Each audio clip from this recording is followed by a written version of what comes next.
She thought she could make me beg, but I had other plans. I came home expecting nothing unusual. Drop my keys, loosen my tie, unwind. But the moment I stepped inside, I knew something was off. She stood in the kitchen, arms crossed, expression unreadable. "We need to talk." That phrase never meant anything good. I sighed. "All right." Then she dropped the bomb. "You need to earn my affection." For a moment, I just stared. "What?" "You heard me," she said calmly. "Something's missing. I need to feel that spark again. If you want my affection, you have to earn it. Like it was a house rule, like deciding who took out the trash." I searched her face, hoping for a joke. Nothing. "Earn it?" My voice was sharper now. She shrugged. "That's up to you." I understood exactly what she was doing. This wasn't about love. It was a power play. She wanted me to chase her, to prove my worth. A past version of me might have, but not anymore. The game, she didn't know she was losing. At first, she seemed confident, sure I'd play along. She dropped hints, tested me. "You used to surprise me more," she mused over coffee. I nodded, but didn't engage. "I just want to feel excited again, you know, like in the beginning." No reaction. Then she escalated. She compared me to other men, flaunted how much fun she had without me. She dressed up, lingered in front of the mirror, waiting for me to take the bait. "I might stay out late," she said before heading out one night watching me. "Have fun." That's when the cracks started forming. The shift. At first, she thought my silence was space for her to miss me. But as days passed, her confidence wavered. "You don't ask about my day anymore. You don't seem interested in telling me." She sought validation, tried harder, dressing up more, dropping hints, waiting for me to notice. But I didn't. Then the panic set in. One night, she came home late, setting her purse down loudly. "Did you even notice the time?" "Yeah." "And that doesn't bother you?" I took a bite of my food. Should it? I watched it happen. The shift. The realization. She had wanted control, wanted me to compete for her. But I wasn't playing anymore. And that terrified her more than anything. Into proving my worth. Like I was some desperate man trying to keep her interested. But the moment I stopped playing, the power dynamics changed completely, and she knew it. She thought she could make me beg, but I had other plans. I came home that evening expecting nothing out of the ordinary. Drop my keys on the counter, loosen my tie, maybe collapse on the couch before figuring out dinner. But the moment I stepped inside, something felt off. She stood in the kitchen, arms crossed, an unreadable expression on her face. Not anger, not sadness, just something colder. "We need to talk." That phrase never meant anything good.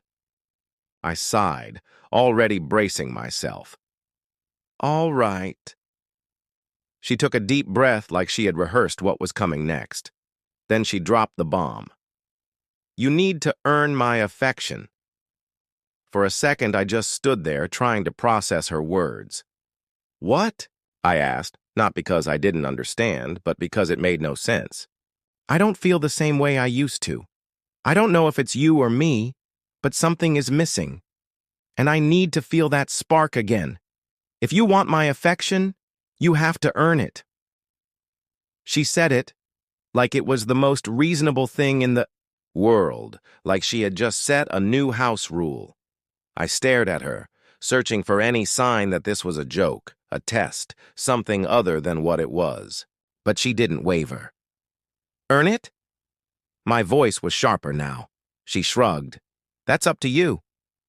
So let me get this straight. I was supposed to figure out what she wanted, prove myself, and somehow win her back? Like a contestant on a game show, desperate for her approval? I thought back to everything I had done for this relationship. The sacrifices, the compromises, the times I put my own wants aside to make things easier for her. And now, Suddenly, it wasn't enough. Something inside me shifted. Before this moment, I might have fallen into the trap. I might have bent over backward, trying to win her back. But standing there, watching her detached expression, I saw things clearly for the first time. This wasn't about a rough patch. This wasn't about us. This was a power move. She wanted me to chase her. She wanted me to feel like she was some prize I had to fight for.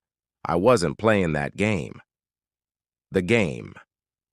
She didn't know she was losing. At first, she tried to ignore it, pretending that my indifference wasn't bothering her, but I could see the cracks forming, the way she glanced at me when she thought I wasn't looking, the way she hesitated before leaving the house, as if expecting me to stop her, the way she suddenly seemed more aware of my absence even when I was right there. Then she started trying to pull me back in. It started small, little gestures she hadn't done in a long time. One morning, she made me coffee, something she used to do before things got bad. She set the cup down in front of me with a casual, "Here, made it how you like it." I thanked her, took a sip, and went back to what I was doing. No big reaction. No acknowledgement that I saw what she was trying to do. Just a simple, polite response. That wasn't enough for her. A few days later, she suggested a movie night. "Like we used to," she added, watching me carefully. I agreed, but didn't make a big deal out of it. We sat together, watched the movie, but I didn't lean into her, didn't reach for her hand, didn't try to turn it into something more. She kept waiting for me to act like I used to take the bait. I never did. That's when the frustration really started to show. One evening, while we were sitting in the living room, she suddenly blurted out, "Do you even care anymore?"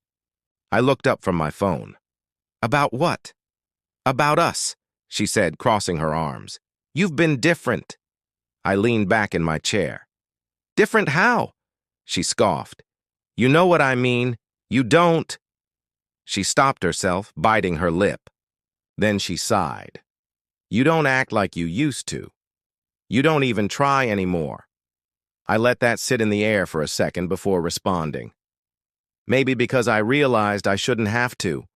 Her eyes narrowed. "What's that supposed to mean?" I studied her, the tension in her shoulders, the way she was gripping the edge of the couch. "It means," I said finally, "that I see things differently now." She opened her mouth, then closed it again.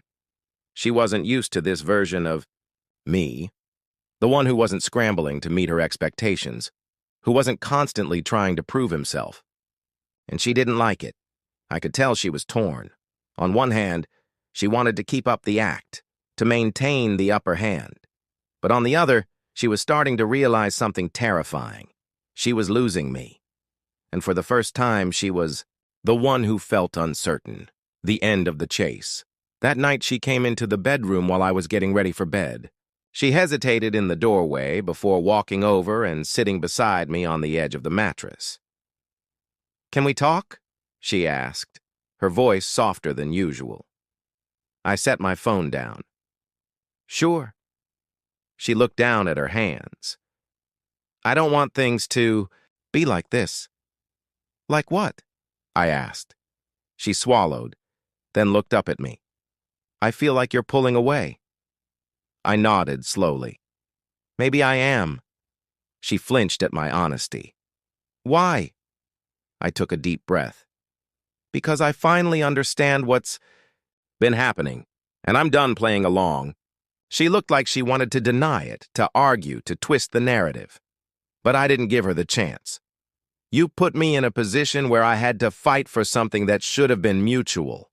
You made me feel like I had to prove myself, over and over, just to get the bare minimum from you. And I let it happen because I thought that's what love was." She shook her head. "That's not what I meant to—" "It doesn't matter what you meant," I interrupted. "What matters is what you did. And now you're only trying because you realize I won't keep chasing you." Her eyes welled up with frustration. "That's not fair." I let out a short laugh. "Fair? Fair was me showing up every single day while you kept moving the finish line." She stayed silent. That night, I packed a bag. She didn't stop me. And for the first time in a long time, I felt free.